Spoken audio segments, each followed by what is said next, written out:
encounter ideas for libraries. And the beautiful thing about libraries as an encounter location is nobody expects something to happen here. Libraries are a safe place where you go to just do some research. So what better location to turn that on its head? In my current campaign, I left the last session with a cliffhanger that the players were in a library, and just as I ended the session, the floor to the library gave way and dark elves popped out. But it doesn't have to be dark elves, it could be anything really. So I've set this one up here with a purple worm coming out the ground.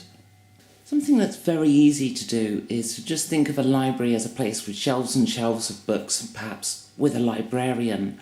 And I think maybe libraries should be padded out more than that as a location. It's not just a place with lots and lots of books. These are major civic buildings, especially in old fantasy worlds where you might only have one or two libraries in the whole world. So it'll be like great libraries, or the old Celtic myth of Gadathil, where you've got the Bard's College and stuff. Here I've got my librarian, and he's dealing with someone. He's got lots of books scattered around. But it's not the only thing in here. There's a few of the obvious things. There's some places to read or study in private. But I also have here a little private study. And you notice here the lady is talking to a little brownie, because I've got a little brownie who fetches books. That's her job, she fetches books. You might also have quills flying around writing the books. Maybe you've got a library where every book in the world is duplicated, and these magical quills, just every time something's written, they write them and put them down. I know models for that, so I haven't put it into this library.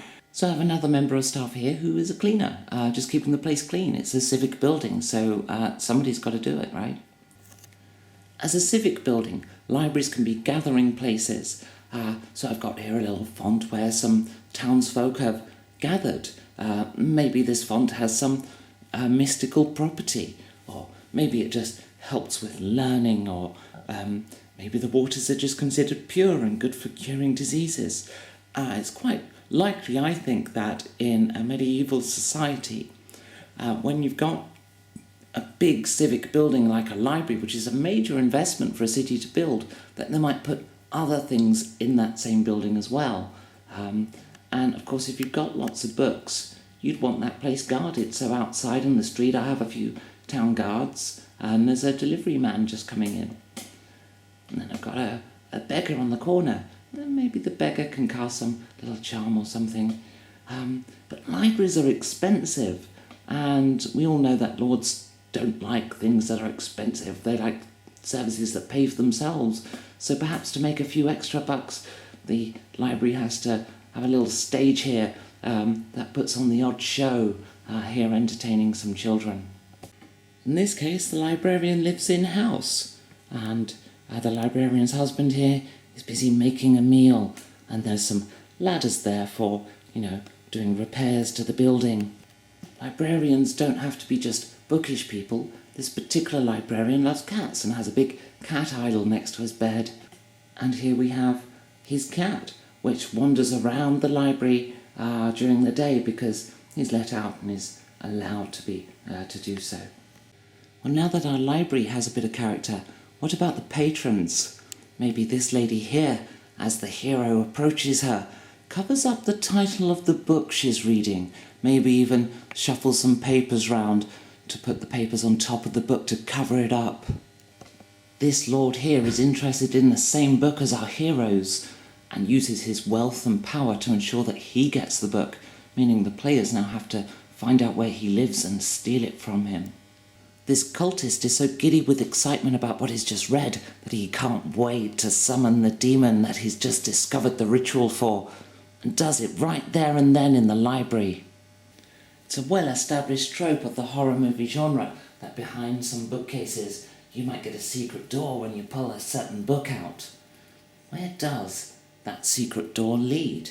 What if it leads back into the same library and everything appears to be the same, but there's no people there, and when you step outside, you're in a completely different place? putting all of these magical books in the same place, or even if they're not magical, just all this knowledge and lore. There's a cat meowing. Well, it could have a destabilizing effect on any magic that's used.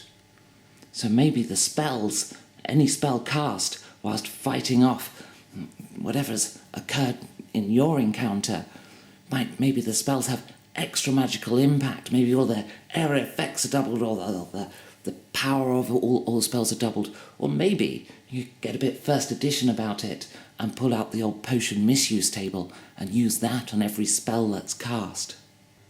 This lady is desperate about how to deal with giant spiders and is pulling out lots and lots of books on giant spiders. She's looking for any little clue of information she can about how to deal with giant spiders because her home or her farm has been infested by them. Well, she looks a bit noble, so maybe it's one of her holdings. When she sees the players, she's determined to hire their services.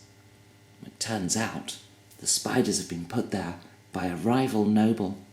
Meanwhile, our librarian wants all the knowledge for himself.